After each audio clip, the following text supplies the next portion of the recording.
સ્વામિનારાયણ ભગવાનની જય. અક્ષર પુરુષોત્તમ મહારાજની, ગુણાતીતાન સ્વામી મહારાજની, ભગતજી મહારાજની, યોગ શાસ્ત્રીજી મહારાજની, યોગીજી મહારાજની,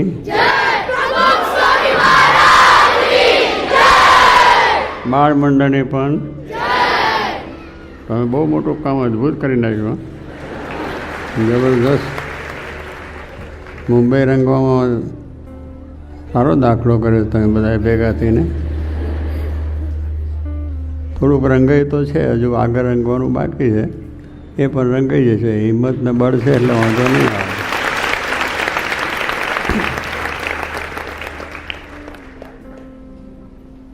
આપણે તો જોગી બાબાનું સૂત્ર છે, એના ઉપર દ્રઢ વિશ્વાસ ને શ્રદ્ધા જો આપણને હોય તો આ બધું કાર્ય થઈ શકે. દરેક કાર્યમાં પ્રથમ શ્રદ્ધા કહ્યું છે. શ્રદ્ધા જો હોય કે આ કાર્ય છે થવાનું જ છે, અને એ થવાનું છે શેને લઈને કે ભગવાનને લઈને. ભગવાનનું બળ મળશે તો પછી બધું સારું થશે. ભગવાનનું બળ જ્યાં સુધી ન પડ્યું હોય તો પછી આપણે કંઈ કરી શકીએ નહીં. બરાબર ને? દરિયો પૂરવો તો ભગવાનનું બળ આવ્યું તારે થયું ને. આપણે તો ઘણાય લઈને પથરા નાખતા ને કરતા ને બીજું. આટલોય દરિયો પૂર્યો નહીં. બધું મહેનત કરીએ પણ કહેવાનું છે કે ભગવાનનું બળ જો આપણે લઈએ તો ભગવાને વિષ્ણુએ રાજી થઈને ગરુડજી મોકલ્યા. એટલે ગરુડજી આપણા પહાડને પહાડ લઈ નાખવા માંડ્યા. હજારો બહુ. એ દરિયો જાણ્યો કે આ તો બધું પૂરાઈ જશે, મારી તો બધું થઈ જાય. પગે લાગ્યો અને ટીટુડીનો ઈંડો આવ્યા. ટીટુડી બહુ સારી સંકલ્પવાળી. એટલે તો કહેવાનું શું કે આવું આપણે છે કે ભગવાન જ્યારે દરેક કાર્યમાં ભળે છે તારું આપણું કામ સરળ થાય છે. એટલે ભગવાનમાં પ્રથમ તો શ્રદ્ધા કે ભગવાન છે અને ભગવાન જે કરે છે સારું જ કરે છે, અને એમના પ્રતાપે જ આપણે થવાનું છે. આપણા બળથી કંઈ થવાનું નથી. આપણે ગમે એટલું બળ કરીએ ભેગા થઈને કરે ને. બધા ટીટુડીને કાગડો ને બાગડો ને બધા ઘણા ભેગા થઈ ગયા હતા, પણ ભગવાને દયા કરી ત્યારે દરિયો પૂરી ગયો છે. એટલે એક પહેલું તો આપણે સમજણ રાખવાનું કે ભગવાનને આગળ રાખવાનું દરેક કાર્યમાં. ભગવાનની જો પ્રસન્નતા થશે તો ભગવાનના પ્રતાપે કરીને આપણું દરેક કાર્ય થશે, આ લોકને પરલોકનો બે. એટલે જોગી મહારાજે કહ્યું કે એમાં સંપની જે વાત આવી, એટલે આ બધા કાર્યોમાં આવ્યું છું કે સંપ હતો તો કામ થયું, અને ત્યાં સંપત્તિને સુખ બે વધે. જે કાર્યની અંદર કોઈ પણ કાર્ય તમે લો, વ્યવહારનું, સંસારનું, નોકરી, ધંધા, વ્યવસાય જે કંઈ હોય, અને ભગવાનને રાજી કરવા માટે, ભગવાનની પ્રસન્નતા કરવાની, ભગવાનના સંકલ્પ છે એ પ્રમાણે કાર્ય કરવા માટે સંપ એ વસ્તુ મોટી છે. સંપ હોય તો થઈ જાય, ને કે અંદર વચ્ચે જો વિખવાદ હોય, પેલો આમ ખેંચે ને પેલો આમ કરે. કૂતરું તાને ગામ ભણે ને શિયાળ તાને શેમ ભણી. ખબર છે? જોયું છે શિયાળ? નથી જોયું? તો કૂતરું જોયું છે? એટલે કૂતરું ક્યાં રહે? ગામમાં. કૂતરાને રહેવાનું ગામમાં અને શિયાળને રહેવાનું ખેતર સીમમાં આગળ. એમ છે ને? એટલે બે જણા ભેગા થાય અને પછી જે આ કાર્ય કરવું હોય તો પેલું શું કહે, મારું ગામ છે સારું છે, મારું સીમ સારું છે. એટલે બેનો મત એક થયો નહીં, એટલે પછી એમાં બધું સફળતા મળે નહીં. પણ એક મત જો થઈ જાય તો બધું કામ થઈ જાય. એટલે આ કાર્ય થયું છે તો આપણે પણ હવે દરરોજ આ રીતનો વિચાર કરવો. અત્યારથી જ વિચારો, ભણવામાં, પછી કામકાજ કરવામાં, અને ભક્તિ કરીને આમ જોગી બાપાનો સંકલ્પ પૂરો કરવાનો છે. તો જો તમે બધા સંપ રાખશો તો સત્સંગ થશે. તમે બાળકોમાં સત્સંગ કરો, કિશોરો કિશોરમાં કરાવે, યુવકો યુવકમાં કરાવે, સત્સંગી બધા ભેગા થાય સત્સંગને કરાવે, મહિલા મંડળ બધા યુવકમાં એ બધા મંડળો છે એમનું કામ કરે તો કામ કેટલું થઈ જાય. અને આજે જોગીમાની આજ્ઞા પ્રમાણે કરીએ છીએ તો આજે કેટલો સત્સંગ વધ્યો છે ને. અત્યારે સેન્ડવિચ થઈ ગયા છે બધા. પેલો કહે છે ને સેન્ડવિચ થઈ ગઈ, એટલે કે પહેલી વાત પેલો સેન્ડવિચ લઈને આવ્યો. એટલે કે સેન્ડવિચ, પણ આ સેન્ડવિચ થયા. જો આ એમને શ્રદ્ધા છે, દ્રઢતા છે, વિશ્વાસ છે, ભલે સેન્ડવિચ થવાય. બહેરા છોકરા કુટુંબ માટે અનંત જન્મ સેન્ડવિચ જ થયા છે. ઊભા થઈ શક્યા જ નથી અને પાર આવ્યો પણ નથી. તો સેન્ડવિચ થાય તો જ ભગવાન ભક્ત કરે. અત્યારે બધા પેલા જૂના આપણું મંદિર છે ત્યાં ઉપલા નીચે માળે છે, અહીં નીચે છે, બધા બહુ છે. એટલે શું સેન્ડવિચ થઈ ગયા કે બધા એક થઈ ગયા કે આપણે કામ કરવું છે તો આપણો સત્સંગ વધે અને સારું થાય. એટલે સ્વામી કહે છે કે આપણે સંપ રાખવાનો છે. એટલે સંપ જ્યાં છે ત્યાં જંપ એટલે સારું કાર્ય થાય અને સંપત્તિ પણ વધે આપણી. આપણા જે પૈસા ટકા છે એ પણ વધે સંપ હોય તો. 5 ભાઈઓ હોય ને સંપ હોય તો સંપે કરીને કેટલું કાર્ય થાય, લાખો રૂપિયા કમાઈ જાય અને બહુ મોટું કામ પણ આપણે કરીએ. જે કાર્ય થઈ શકે સંપની અંદર તો એકબીજાની રુચિ મળી જાય. પેલો આમ ખેંચે, પેલો આમ ખેંચે તો ના થાય. તો સંપના સંપત્તિ છે, સુખ છે. સુરત ભાવની વાત કરી. સુરત ભાવમાં તમે બધા ભેગા મળીને જે કામ કર્યું એટલે એકબીજાનો પિત્તર સુરત ભાવ હોય એટલે એનો એકબીજાનો દોષ ના આવે. સ્વભાવને પેલો આમ ખેંચે, પેલો આમ ખેંચે એવું નહીં. બધા એક થઈ ગયા અને એક થઈને પછી આ બધું કાર્ય કરવાનું છે. તો આવી બધી વસ્તુ છે. તો જોગી બાપાના સંકલ્પો બહુ જ મોટા છે અને એ આપણને તે ઘડીએ બોલતા ત્યારે પણ લાગતું કે આ બધું થાય ક્યાં. મુંબઈ રંગવું છે ને, કલકત્તા રંગવું છે ને, યુરોપ રંગવું છે ને, અમેરિકા રંગવું છે ને, જાપાન રંગવું છે ને. હવે એ ઘડીએ કંઈ વિશ્વાસ આવે ખરો? તને આવ્યો તો નહોતો જ આવ્યો. ત્યાર પછી પણ હવે અત્યારે ખબર પડી કે થયું જોગી બાબાનો સંકલ્પ થયો ને. આ સત્સંગ કેટલો બધો જો ને દેખ માતા નથી. હોલ બહુ મોટો કર્યો આપણે હોલ કેટલો મોટો કર્યો. ઉપર નીચે બધે છે, બધે ચકાર થઈ ગયા છે. એટલે એમ કહે છે એટલે ભગવાન કહ્યું કે પુરુષ પ્રયત્ન અને ઈશ્વર કૃપા. પુરુષ પ્રયત્ન આપણે કરવો જોઈએ. પછી ના કે આ બધો સત્સંગ થઈ જાય પણ ઘરે બેઠા કંઈ થતું હોય છે? આપણે ચાલો લાખો રૂપિયા થઈ જાય, ઘરે બેઠા થાય ખરો? એ મહેનત કરવી પડે, પુરુષાર્થ કરવો પડે. એને માટે રાત દિવસ એનું શ્રવણ મનન ચિંતન બધું કરવું પડે. શ્રવણ મનન એ નિધિધ્યાસ. શ્રવણ કરીએ પછી એનું ચિંતન કરીએ. નિધિધ્યાસ એટલે વારંવાર યાદ કરો કે આજે મારે 2 જણને સત્સંગ કરાવવો છે, આજે મારે પ્રકાશના ગ્રાહક કરવા છે, આજે 2 માણસને સત્સંગ કરો. જોગી મહારાજ કહેતા નિયમ આપતા હતા શ્રાવણ મહિનો. તો દરેકને પોતે કહેતા કે આખા વર્ષમાં 5 સત્સંગી કરવા. એ નિયમ છે. તો શું એ રીતે આપણું કામ વધે. પછી ઘરે બેઠા બેઠા સંકલ્પ કરીએ એટલે કંઈ થાય નહીં. એનો પુરુષાર્થ કરવો પડે. હાથ પગ અને મહિમાએ સહિત પુરુષાર્થ. એટલે એમાં પછી શ્રદ્ધા તો આવી જ જાય છે કે પુરુષાર્થ હું કરીશ તો મારું કામ થશે. થશે એટલે કેનાથી થશે? ભગવાનથી. ભગવાન છે દયાળુ છે અને આપણે જો સાચા દિલથી, સાચા પ્રેમથી જે કામ શરૂ કરીએ એમાં ભગવાન ભળે છે અને કામ થાય. એટલે પુરુષ પ્રયત્ન અને ઈશ્વર કૃપા લોકો કહે છે. તો આપણે આ પ્રમાણે જો કામ થયું છે તો આપણને આ લાભ થયો છે. તો સ્વામી કહે છે કે આપણે જોગી બાપાના જે સંકલ્પો છે એ મહારાજની દયાથી, એમના પ્રતાપથી અને એ બધા એમના સંકલ્પ એ જ પૂરા કરે છે અને આપણને આ સુખ આપે છે. કારણ કે દરેકમાં ભગવાનનો વાસ છે, દરેકમાં ભગવાન રહ્યા છે. મોટા પુરુષના સંકલ્પો થાય છે તો આટલો બધો સમૂહ થઈ ના થાય છે. એટલે શું કહેવાનું કે એમાં પાછું આપણે કામ કરીએ અને મન આપણને શું માન આવી જાય કે મેં આટલા સત્સંગ કરાયા, મેં આટલા મંદિરો કર્યા, મેં આ જાતનું કાર્ય કર્યું. એવું પાછું આવવું ના જોઈએ. આપણાથી થાય એવું નથી. સૂકું પાંદડું પણ હાલી શકે નહીં. સૂકું પાંદડું સમજ્યા ને, આ ઝાડ ઉપરનું સૂકું હોય એને આપણે હલાવી શકીએ ખરા? ના. કારણ કે એટલી શક્તિ આપણામાં જોઈએ ને પાછી. એ શક્તિ કોણ આપે? ભગવાન. એ ભગવાન આપે તારે આપણે હલાવી શકીએ. ને કે આપણે હલાવી શકીએ નહીં. શ્રીજી મહારાજ એક વખત જતા હતા સુબાને ત્યાં કરવા માટે. વિસનગરનો સુબો હતો, બહુ દ્વેષી હતો અને દરેકને સ્વામિનારાયણ ભજે એને જેલમાં જ મૂકી દે અને એવું દુઃખ આપે બધે. હવે એમનો બેન હતો, એમનો દીકરો ભણો, એ 2 સત્સંગી હતા અને એ બધાને ત્રાસ બહુ આપે હરિભક્તોને. અને જેને કંઈ દુઃખ કંઈ મોકમાં આવે તો તડકે બેહાડે. સારો તડકો હોય ને એમાં બેસાડી રાખે. એમ બધાને થયું. મહારાજને ખબર પડી. મહારાજ ગઢડા હતા. કે આવું બધા હરિભક્તોનું દુઃખ છે. મારે કે આપણે જવું છે અને સુબાને બરોબર સમજાવવું છે. બધા હરિભક્તોએ કહ્યું મહારાજ સુબો કંઈ બહુ દ્વેષી છે અને આપણે ત્યાં જઈએ તો બધું જેલમાં પૂરી દેશે, આમ થશે તેમ થશે.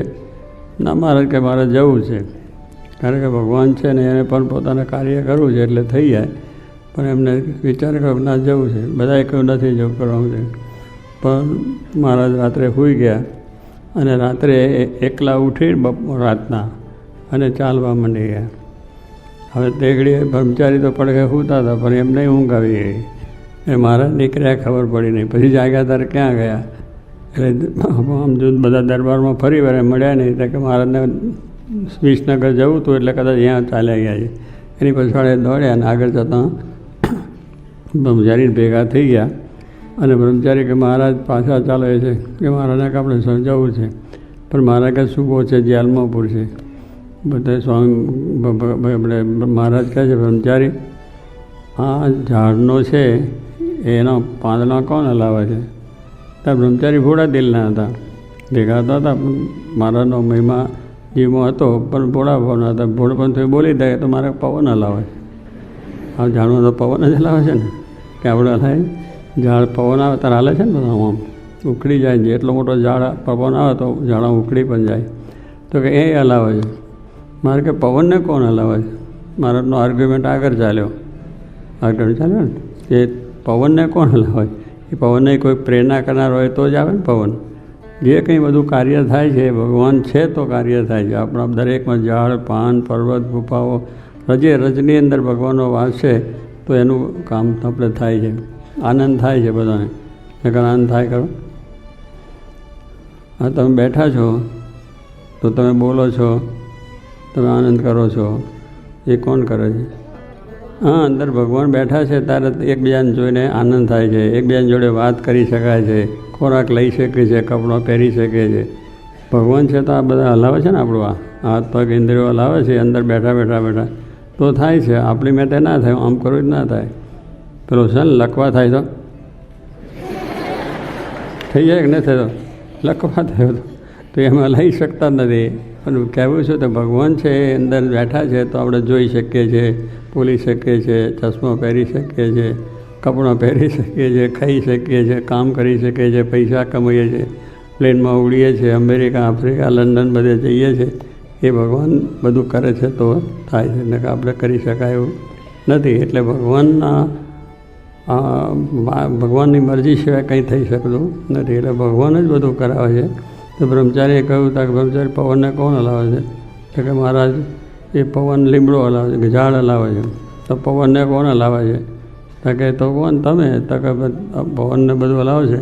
તો પછી મહારાજ કહે છે એ સુબો છે એ સુબાનું કાર્ય કોણ એ કંઈ થાય ભગવાનનું થશે એટલે કહેવાનું શું કે ભગવાને વાત કરી કે જો એવું હોય તો તારે બ્રહ્મચારી કહ્યું ના મારે તો તમારી શક્તિથી જ બધું થાય, તમે જ કરી શકો છો. એ માણસને બોલવું ચાલવું હલવું કે પોતાને બીજાને જેલમાં પૂરવા પણ એ બધું છે નહીં. એટલે મહારાજે પોતાનો પ્રતાપની વાત કરી કે ભગવાન છે એ જ બધું કરી શકે છે. અને ગયા ને સુબાનો સત્સંગ થયો અને બધું કામ સારું થઈ ગયું. તો કહેવાનું શું છે કે એમ દરેક કાર્યમાં ભગવાન ભળે છે તો જ આપણે કાર્ય થઈ શકે છે. એટલે આપણે મહારાજને પ્રાર્થના એ જ કરવાની કે આપણી દ્વારા સારું કાર્ય થાય. આપણે આ જગતમાં છે ભલે પૈસા કમાવો, બીજું કરો, કામકાજ કરો, બધું કરો, પણ એમની અંદર આપણે એક જ વસ્તુ છે કે ભગવાનના દયાથી આપણને આ સારું કાર્ય થાય છે. અને એ કાર્ય કરીને પછી એનો મારે માથે લેવાનો નહીં કે મેં કર્યું, મારાથી થયું છે, મેં કર્યું તો આ બધું કાર્ય થયું. હું ના હોત તો થાત જ નહીં. શું હું ના હોત તો થાય? ના થાત. આપણે જો અહીં આવ્યા, અહીં 15માં બેઠા અને આ બધું તમે તૈયાર કર્યું એ કોને કર્યું? ના પેલા માણસ હતા ને તમને કરાવનાર તો આ બધા સંતો હતા.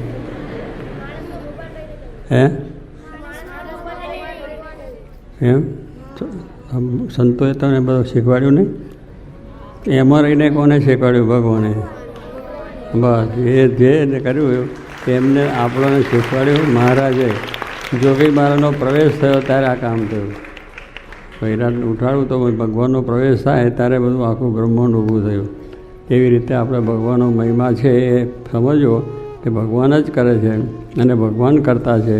આપણે કંઈ પણ જે થાય છે આપણાથી થતું નથી એવું આપણે દ્રઢ મનમાં રાખવાનું અને એવી દ્રઢ ને શ્રદ્ધા અને વિશ્વાસ હોય તો પછી આપણે આ કાર્ય થઈ શકે. એટલે જોગી મહારાજ કહ્યું કે પ્રથમ તો આની અંદર ભગવાનમાં શ્રદ્ધા અને વિશ્વાસ જે થવાનું છે, વિશ્વાસ એ થશે જ, અને શ્રદ્ધા છે કે આ કામ મહારાજનું છે, મહારાજ કરશે, ભગવાન સર્વ કરતા છે, એ ભાવ આપણે દૃઢ કરવાનો. અને એની અંદર એમને સ્વામીએ કહ્યું કે આ બધી દૃઢતાને આ બધું કાર્ય જે આટલું મોટું કરવું હોય તો એમાં સમૂહ જોઈએ ને, મોટા કાર્ય કરવામાં સમૂહ જોઈએ. તો કેટલા બધા માણસ ભેગા થાય ત્યારે એવું મોટું કાર્ય થાય. આપણે સ્વામી કે આખું મુંબઈ રંગવું છે તો મુંબઈ રંગવામાં કેટલા બધા માણસો જોઈએ, જોયું કે નહીં? એક દાડા મુંબઈ રંગી નાખે પીછો લઈને, પણ એમાં કેટલા કારીગરોને કેટલા બધા બ્રહ્માંડ આખાના લાઈન ભેગા કરીએ તો એક દાડામાં રંગાઈ જાય, થાય કે ના થાય? એટલે આપણે કરવું છે તો એ રંગવાની વાત જે કરી છે મહારાજે, તો એની અંદર આપણે જો શ્રદ્ધાથી મંડીએ તો થઈ જાય અને આપણું કામ પણ પતી જાય. ન થાય એવું છે નહીં તો કાંકરે કાંકરે પાર બંધાય, કાંકરે કાંકરે પાર બાંધીએ તો પાર આખી બંધાઈ જાય, મોટી દિવાલ થઈ જાય. કાંકરા છે ને આમ મૂકતા જઈએ ને, આમ મૂકતા મૂકતા મૂકતા મૂકતા જો બધા આખા મુંબઈના ભેગા થઈ જાય તો કેટલો મોટો એક પાડો થઈ જાય, ના થાય? કાંકરો મૂકતા જાય તો થઈ જાય. એમ ટીપું એક તમે રેડો તો આ દરિયો છે એટલો મોટો દરિયો થઈ જાય. એટલે કહેવાનું શું છે કે થોડું થોડું પણ શ્રદ્ધા અને વિશ્વાસથી કામ કરીએ તો આપણું બહુ મોટું કામ થાય. તમારે અભ્યાસ કરવો છે તો તમે અભ્યાસની અંદર બરું બળ રાખો કે મારે અભ્યાસ કરવો છે. ભલે એક આજે એક પોઈન્ટ એક જ તમે પાઠ ભણીને લાવ્યા, પછી એક પાઠ તૈયાર એવો કરીને આવ્યા તો બીજે દાડે બીજો, તે દાડે ત્રીજો, તો પછી ડિગ્રી થાય. ભાઈ એન્જિનિયર થવું હોય, કોઈને વળી ડૉક્ટર થવું હોય, કોઈને એકાઉન્ટર થવું જોઈએ, કોઈને સાયન્સ થવું જોઈએ, સાયન્ટિસ્ટ થાય છે બધા. હા એ હે વૈજ્ઞાનિક. હા, તું શું થવાનો છે? વિજ્ઞાન તું શું થવાનો છે? લો પછી મારા ઉપર નાખી દીધું કે તમે કહો એ. તારા બાપુજીને પૂછવું જોઈએ, તારા મધરને પૂછવું જોઈએ, તારા કુટુંબ ભાઈઓને પૂછવું જોઈએ કે મારે શું થવું. તો એ કહે કારણ એમને પૈસા કમાવા છે એટલે એ બતાવે જ કરવું પડે, બરાબર? અને જોગીબાને પૂછો શું કે સાધુ થાવ.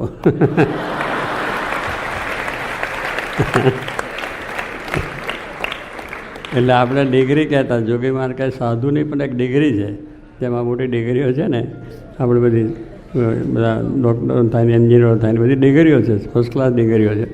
એમ જોગી મહારાજના સંતો જ્યારે કર્યા બનવા, વિવેક સ્વામી, મહંત સ્વામી, ડૉક્ટર સ્વામી, ઈશ્વર સ્વામી બધા, ત્યારે એમને કહેતા કે સાધુની પણ એક ડિગ્રી છે, કે સાધુતા એ મોટી ડિગ્રી છે. એવું સાધુતા આવી જોગી મહારાજ કેટલા સમર્થ હતા કે એમને ભગવાનને ધાર્યા હતા ને એવી બધી હતી. એ પણ એક મોટી ડિગ્રી હતી. હજારો માણસોને ભગવાન ભજાય કે ના ભજાય? પેલા ડિગ્રી ધારીને પૈસા કમાય, બીજા કાર્યો કરે, જગતમાં કાર્યો બધા થાય, વ્યવસ્થાઓ થાય.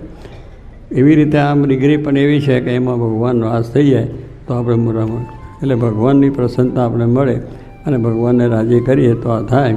તો એ સાધુની ડિગ્રી પણ છે જ. એટલે એ સાધુ બધા આપણે થઈએ ના થઈએ એનો વાંધો નથી, પણ સાધુતાના ગુણો છે એ આપણે આવવા જોઈએ. ત્યાં રહીને સહનશીલતા રાખવી, મહિમા રાખો, એકબીજાનો પ્રેમ રાખો, એકબીજાને સહન થવું, કોઈ ઝઘડો કગડો થાય નહીં, અને બીજી રીતે આપણે બધાનો મહિમા સમજી અને એક થઈને જો કામ થઈ જાય તો જોગીમાં રાજી થાય છે. અને એવો રાજીપો એમનો આપણો કાયમ રહે એને માટે આપણે હવે આ કાર્ય આટલું કર્યું છે, પણ કાયમ કરવું પડશે. રંગવા માટે એક દાડે નહીં થાય. અત્યારથી મંડી પડો તો પછી ડિગ્રી મળે ત્યાં સુધી થશે તો તમે રંગી જશો ને એ રંગી જશે. બધા ઘણા માણસો. સહજાનંદ સ્વામી મહારાજની જય.